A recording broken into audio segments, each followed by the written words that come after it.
Hi everyone, Sabrina. I'm doing back-to-back videos and it's still pouring with rain outside, so the light is still pretty rubbish. You may have noticed that the books on the back here have moved about. See what you can see that's new and you don't normally see. Happy hunting. So I'm doing book reviews at the moment, and this one is Forest of Souls by Laurie M. Lee. This is the Fairy Loot June book. I read this on the beach in one day. Forest of Souls follows Saoirse as she attempts to become the Queen's shadow.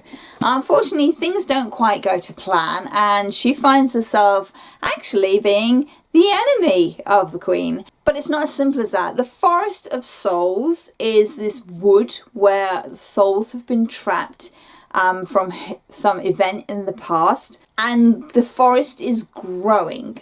Now, the forest is used as a means of keeping two big kingdoms in check. It literally divides the two kingdoms. It's really hard to cross over from one to another and you know, declare war on each other. The other thing about this Forest of Souls, if you tend to step inside it, the forest will end up killing you in particularly gruesome ways. So most people tend to avoid the forest. Unfortunately, Saoirse discovers that actually she's a little bit more connected to the forest than she would have liked, and that there's a lot more politics and intrigue going on in her world than she really thought about. I really liked her as a character. She's flawed, she's not ideal, she's doing her best, but you know, in a world where the odds are totally stacked against her because she is an orphan and she comes from nothing and she has nothing, she's constantly fighting a system that is corrupt and very classist. You know, she's been fighting for a long time just to be accepted for who she is. And then everything changes and it's a case of, oh, you know, she's now this other person, and that's great. She's best friends with Sango. I think that's how I pronounce her name. I'm really hard sometimes. And I really liked their friendship. It was really convincing that they look out for each other, that they don't let their positions in the hierarchy, as it were, get in the way of their friendship, that they are friends purely for the sake of being friends, which I really, really liked. And the way they bounce off each other is really cool. I was a little disappointed when the two of them were separated, and it's a case of no, part of why I like this story is because of the friendship. I don't want them apart, I want them together, but there are reasons why they are separated, which I won't go into and spoil. There is romance in this book. It's a little bit there. Yeah, it's a little bit there. It's not too much, but you know, it's loitering in the background.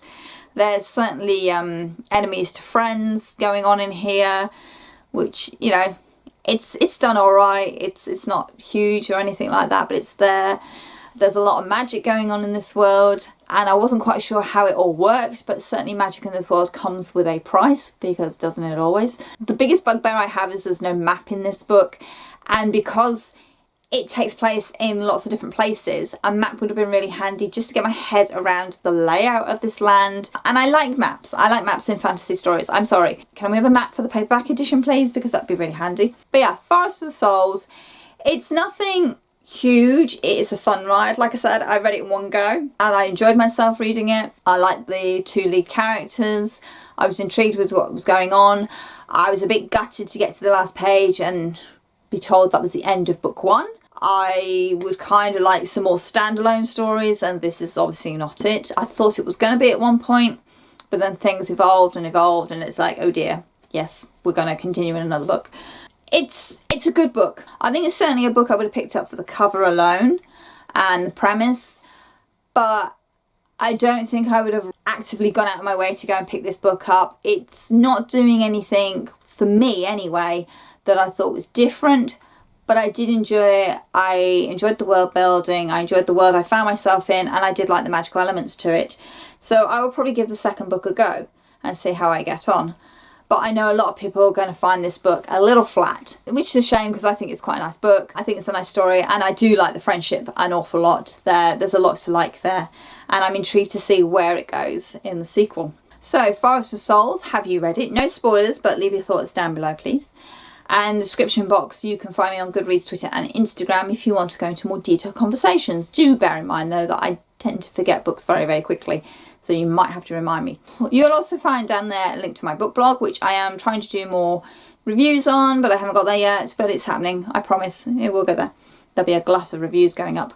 And you will find links to other booktubers that I think you should be checking out and supporting, because the algorithm on YouTube is rubbish. You see the same big names all the time, so let's try and change it and make life a little bit easier for all the smaller booktubers out there. As always, thank you very much for watching and happy reading. Be well.